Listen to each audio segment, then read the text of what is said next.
आप सभी का स्वागत है आज के वीडियो में। कृष्ण भावनामृत की प्राप्ति, कृष्ण भावनामृत की प्राप्ति पुस्तक में से छठे चैप्टर का आज हम रीडिंग करेंगे, जिसका नाम है कृष्ण भावनामृत को अपनाना। भारत में समस्त शास्त्र और महान आध्यात्मिक आचार्य, जिनमें शंकराचार्य जैसे भी सम्मिलित है, श्री कृष्ण को परम भगवान के रूप में स्वीकार करते हैं। भगवद गीता पर अपने भाष्य के आरंभ में शंकराचार्य कहते हैं कि श्री नारायण इस व्यक्त और अव्यक्त सृष्टि से परे है। उसी भाष्य में वे कहते हैं कि भगवान नारायण ही कृष्ण है, जो देवकी और वसुदेव के पुत्र रूप में प्रकट हुए हैं। इस प्रकार कृष्ण के विषय में कोई मतभेद नहीं है। जो प्रामाणिक आचार्य है, चाहे वे साकारवादी हो या निराकारवादी, स्वीकार करते हैं कि कृष्ण ही परमेश्वर है। जब कृष्ण इस भूमंडल पर विद्यमान थे, तब उन्होंने अपने कार्यकलापों और ऐश्वर्य से यह सिद्ध कर दिया कि वे परम भगवान है। यदि हम वास्तव में यह समझने के लिए उत्सुक है कि परम भगवान कौन और क्या है, तो इस संबंध में सारी जानकारी वैदिक साहित्य में दी हुई है। हमारे पास जो कुछ भी है, यदि उसका उपयोग हम भगवान को समझने के लिए करें, तो कृष्ण यह सिद्ध कर देंगे कि वे ही पूर्ण पुरुषोत्तम परमेश्वर है। यदि हम केवल यही तथ्य स्वीकार कर ले, तो हमारी सारी शिक्षा दीक्षा पूर्ण हो जाएगी। यह एक प्रथा सी हो गई है कि यह जानने पर शोध किया जाए कि ईश्वर क्या है, किंतु यह आवश्यक नहीं है। ईश्वर विद्यमान है और वे स्वयं कहते हैं, मत परंतरम ज्ञानात् किंचिदस्ति धनंजय मयि सर्वमिदं प्रोतम सूत्रे मणिगणा इव। हे धनंजय, अर्जुन, अन्य कोई सत्य मुझसे श्रेष्ठ नहीं है। सूत्र में गुथी हुई मणियों की भांति ये सब कुछ मुझ पर आश्रित है। यह बात केवल भगवद गीता में नहीं कही गई है, अपितु दूसरे शास्त्रों में भी कही गई है। प्रारंभ से ही शंकराचार्य, रामानुजाचार्य, मध्वाचार्य और भगवान श्री चैतन्य जैसे महान आचार्यों और अन्य दिग्गज प्रामाणिक पंडितों द्वारा भी यह बात स्वीकार की गई है।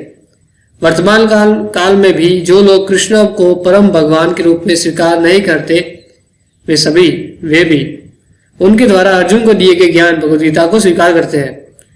इसी प्रकार वे परोक्ष रूप से कृष्ण को स्वीकार करते हैं। यदि कोई व्यक्ति भगवद गीता को ज्ञान का एक महान ग्रंथ मानता है, तो वह कृष्ण को भी मान रहा है। इसमें कोई संदेह नहीं है, क्योंकि सर्वोच्च परम सत्य श्री कृष्ण ही है और उनसे हमारा शाश्वत संबंध है। भगवान से हमारा शाश्वत संबंध सभाजन का है। भगवान महान है और हम उनके अधीन है। वे अधिष्ठता है और हम अधिशासित है। एक अधीनस्थ का कर्तव्य है कि वह स्वामी को प्रसन्न रखे। इसी प्रकार यदि हमें सुखी रहना है, तो हमें श्री कृष्ण को प्रसन्न रखना सीखना चाहिए। यही कृष्ण भावनामृत की प्रक्रिया है। किंतु यह कैसे समझा जाए कि श्री भगवान हमारी सेवा और श्रम से संतुष्ट हुए हैं? वस्तुतः यह संभव है कि हम अपनी सेवा और व्यवसायिक कर्तव्य को परिपूर्ण बना ले। प्रत्येक व्यक्ति को अपने पद के अनुसार कुछ न कुछ कर्तव्य पालन करना होता है। वह भारतीय, अमेरिकी, हिंदू, मुस्लिम या ईसाई, पुरुष, स्त्री, ब्राह्मण, क्षत्रिय, वैश्य, शूद्र या कोई भी क्यों न हो, उसे कुछ न कुछ कर्म करने की अपेक्षा की जाती है और वह कर्म उसका कर्तव्य कर्म है।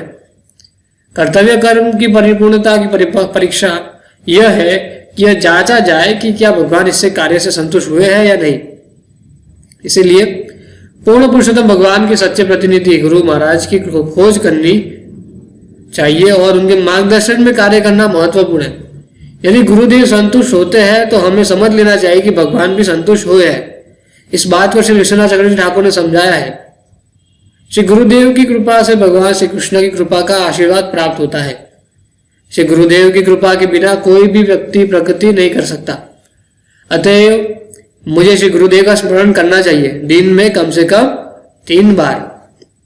श्री गुरुदेव के चरणों में सादर नमस्कार करना चाहिए। आध्यात्मिक गुरु भगवान के प्रतिनिधि है। वे प्रतिनिधि कैसे बनते हैं? यदि कोई व्यक्ति कहता है कि अमुक वस्तु चश्मा है और वह अपने शिष्य को भी इसी प्रकार शिक्षा देता है, तो वह वस्तु की पहचान में कोई त्रुटि नहीं रहती। गुरु वे हैं जिन्होंने किसी विशिष्ट गुरु शिष्य परंपरा के शब्दों को आत्मसात कर लिया है। यहाँ जो उदाहरण दिया गया है, उसमें महत्वपूर्ण शब्द चश्मा है। गुरुदेव को इसके आगे और कुछ नहीं कहना होता, यही उनकी योग्यता है। कृष्ण कहते हैं, मैं सर्वोच्च हूँ, और गुरु महाराज कहते हैं कृष्ण सर्वोच्च है। ऐसा नहीं है कि कृष्ण के प्रतिनिधि होने या गुरु होने के लिए किसी व्यक्ति को किसी असाधारण योग्यता की आवश्यकता है। बस उसे प्रामाणिक अधिकारी से केवल उन्हें संदेश को यथारूप अपनी व्याख्या जोड़े बिना प्रसारित करना है। जो ही उस संदेश में उसकी शिक्षाएं अपराधग्रस्त हो जाती है, जो व्यक्ति शास्त्रों पर अपनी मनमानी व्याख्या करता है, उसका तुरंत परित्याग कर देना चाहिए। एक बार भगवान श्री चैतन्य महाप्रभु ने कहा, मैं कम से कम इतनी बुद्धि तो होनी चाहिए, तुम में कम से कम इतनी बुद्धि होनी चाहिए कि तुम यह पता लगा सको कि कौन गुरु है और कौन नहीं। उदाहरण के लिए यदि मैं कुछ खरीदना है तो हमें कम से कम यह ज्ञान तो होना चाहिए कि वह वस्तु है क्या, अन्यथा हम ठगे जाएंगे। यदि हमें बाजार में से एक आम खरीदना है तो हमें कम से कम यह तो ज्ञात होना चाहिए कि आम किस प्रकार का खाद्य पदार्थ है और देखने में कैसा होता है। इसी प्रकार हमें प्रामाणिक गुरु की योग्यताओं का कुछ प्रारंभिक ज्ञान होना चाहिए। भगवद गीता स्वयं गुरुजनों की परंपरा के विषय में कुछ जानकारी देती है। भगवान श्री कृष्ण कहते हैं, इमं विवस्वते योगम प्रोक्तवानम व्यव्ययम विवस्वान मने मन वे प्राह मनोरिश्वाक वे ब्रवीत एवं परंपरा प्राप्त इमं राजर्षयो विदु सकाले नेह महता योगो नष्ट परंतप स एवायं मया तेद्य योगो प्रोक्त पुरातन भक्तोऽसि मे सखा चेति रहस्यम हेतुदुत्तमम्। मैंने इस अविनाशी योग का सूर्यदेव विवस्वान को उपदेश दिया था।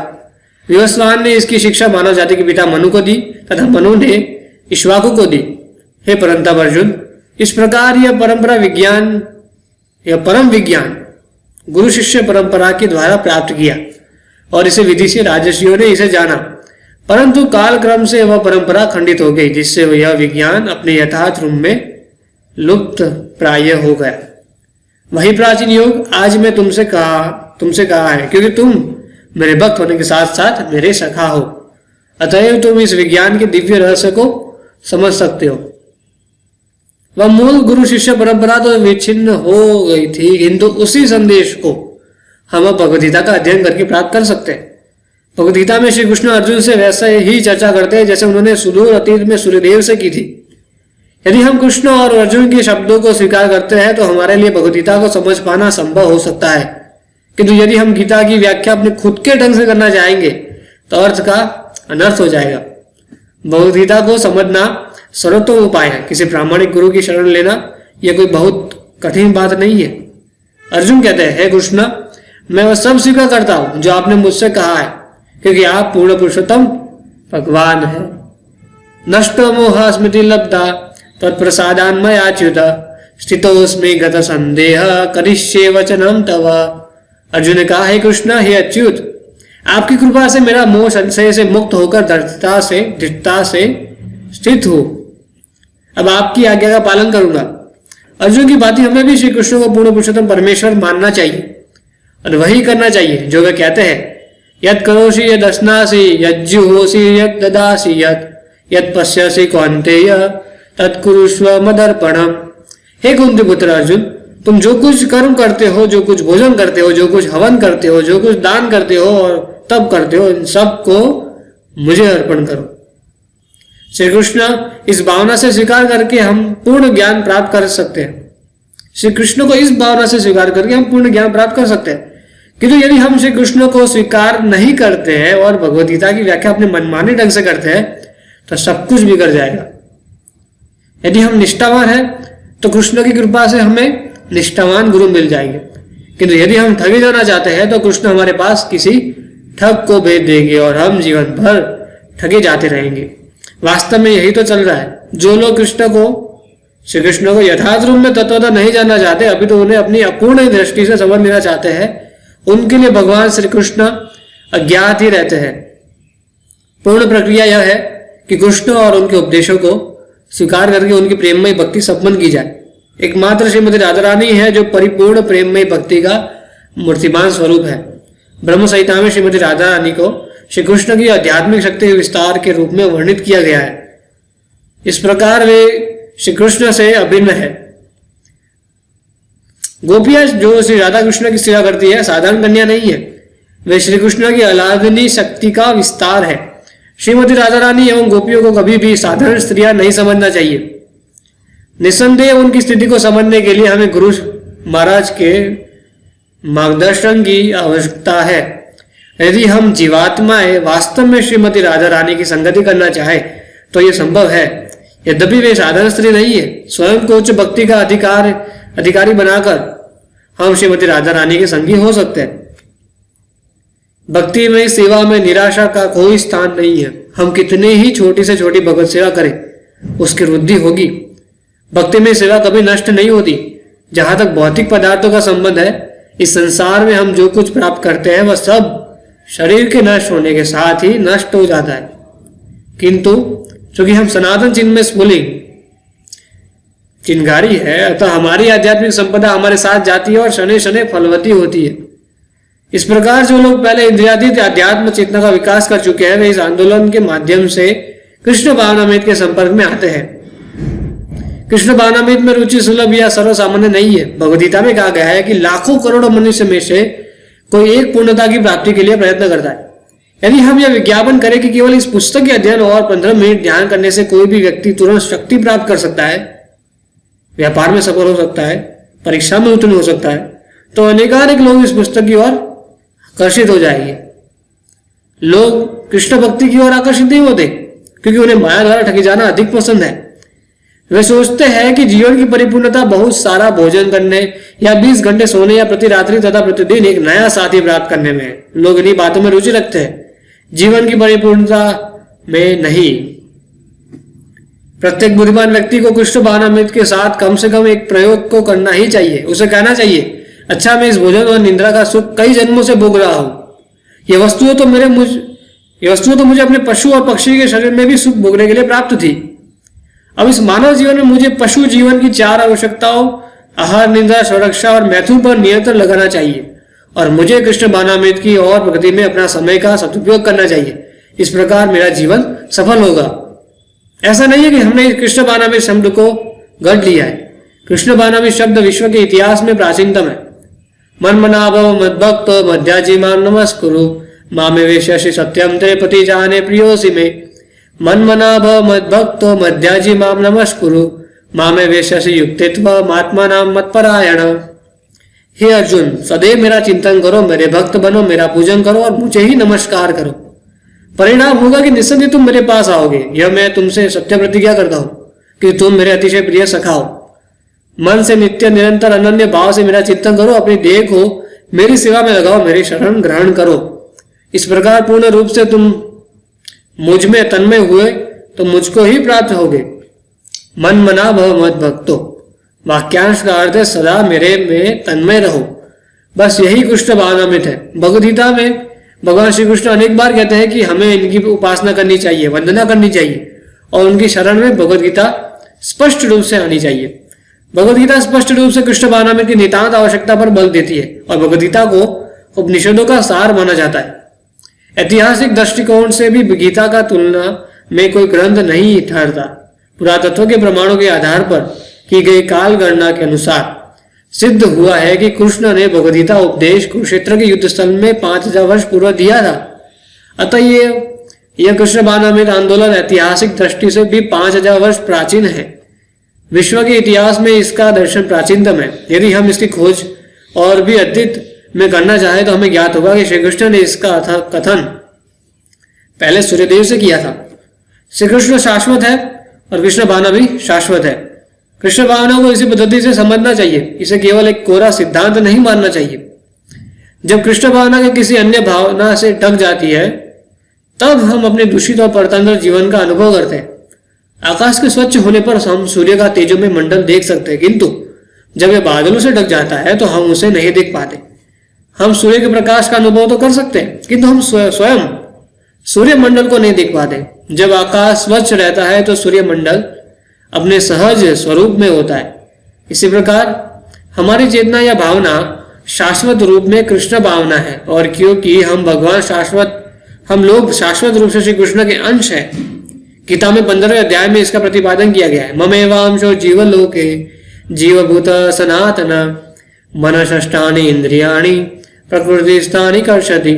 इस बद्ध जगत में ये जीव मेरे ही सनातन अंश है, किंतु बद्ध दशा में होने के कारण ये मन सहित 6 इंद्रियों के साथ घोर संघर्ष कर रहे हैं। किसी न किसी कारण से हम भौतिक प्रकृति के संपर्क में आ गए हैं और मन सहित 6 इंद्रियों के कारण अपने अस्तित्व के लिए घोर संघर्ष कर रहे हैं।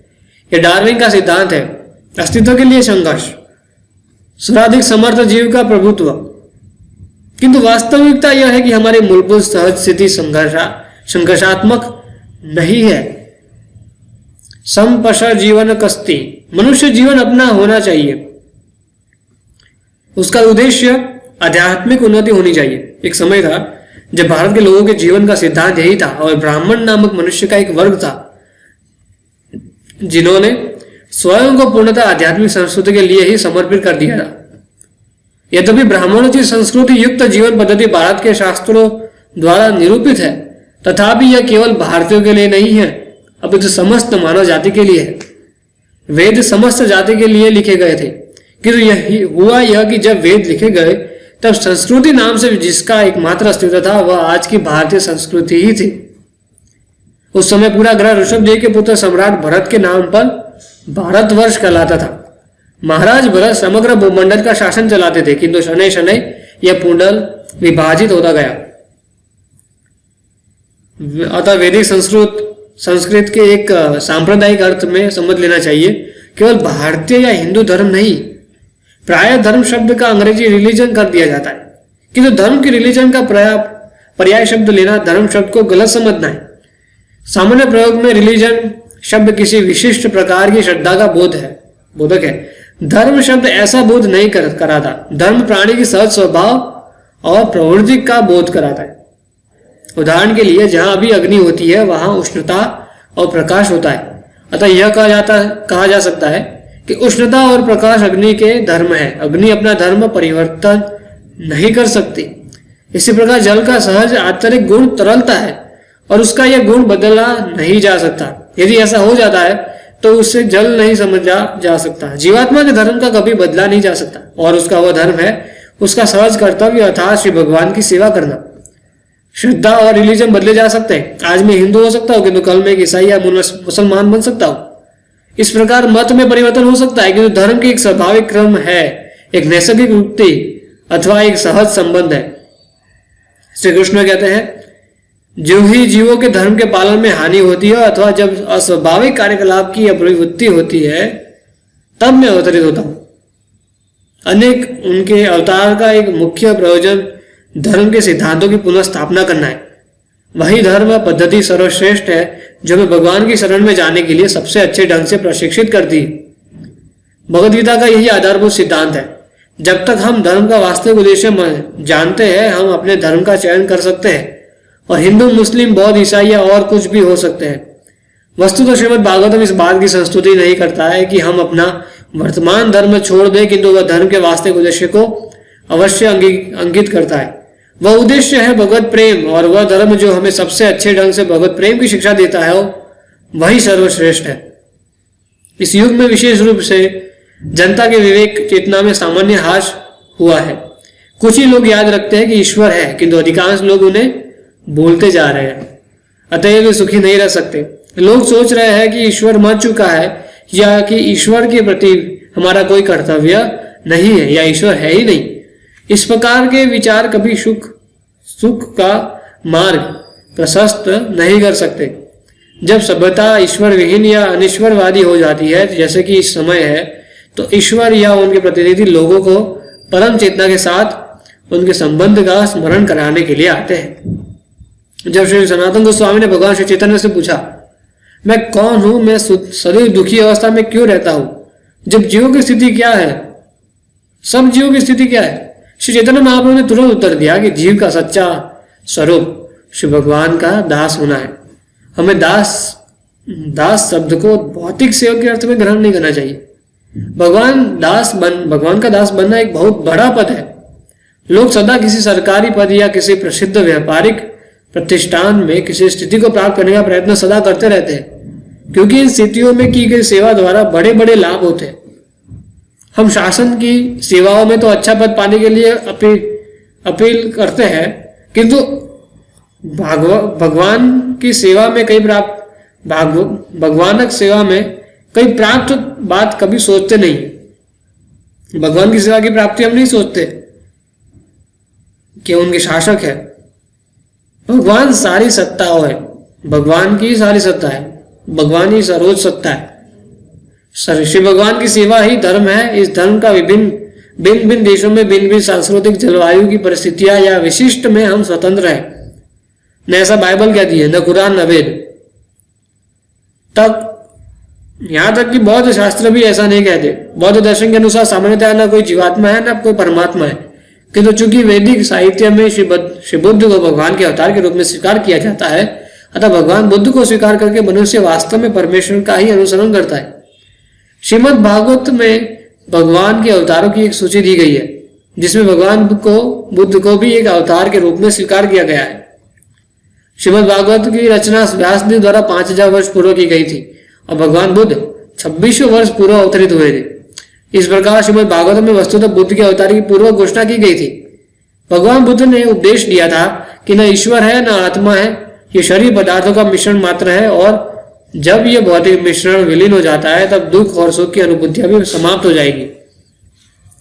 फिर शंकराचार्य आए, जिन्होंने उपदेश दिया कि ब्रह्म का बाह्य स्वरूप अर्थात यह शरीर केवल एक ब्रह्म है। सभी धर्मों में मंदिरों के माध्यम से उपासना और प्रामाणिक आचार्य की मान्यता है। हम श्री कृष्ण, जीसस क्राइस्ट, यहोवा, बुद्ध, शंकराचार्य या गुरु नानक किसी को माने, प्रत्येक दिशा में प्रामाणिक आचार्य की सत्ता का स्वीकार करना आवश्यक है।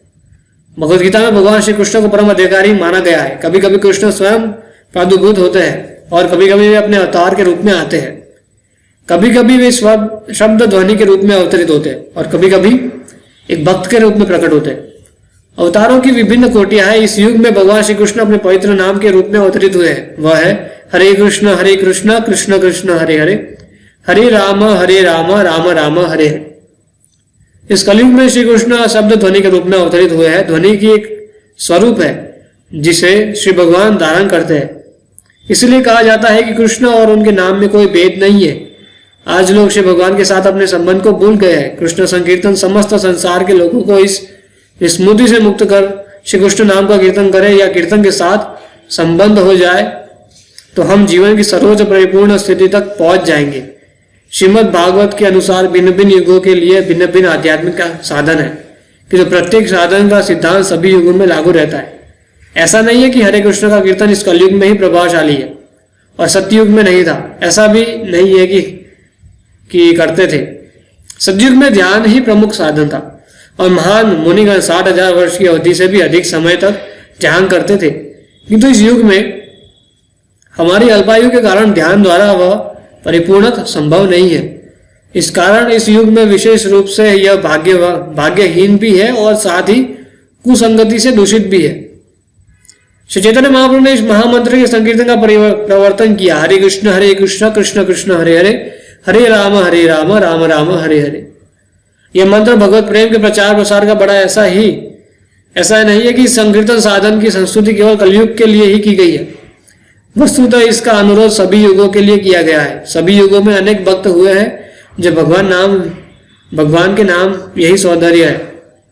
यह केवल किसी एक युग, किसी एक देश या किसी एक वर्ग के लोगों के लिए नहीं है। हरे कृष्ण का कीर्तन किसी भी युग में, किसी भी देश में, किसी भी सामाजिक है, क्योंकि कृष्ण सभी स्थिति के व्यक्ति के द्वारा किया जा सकता है।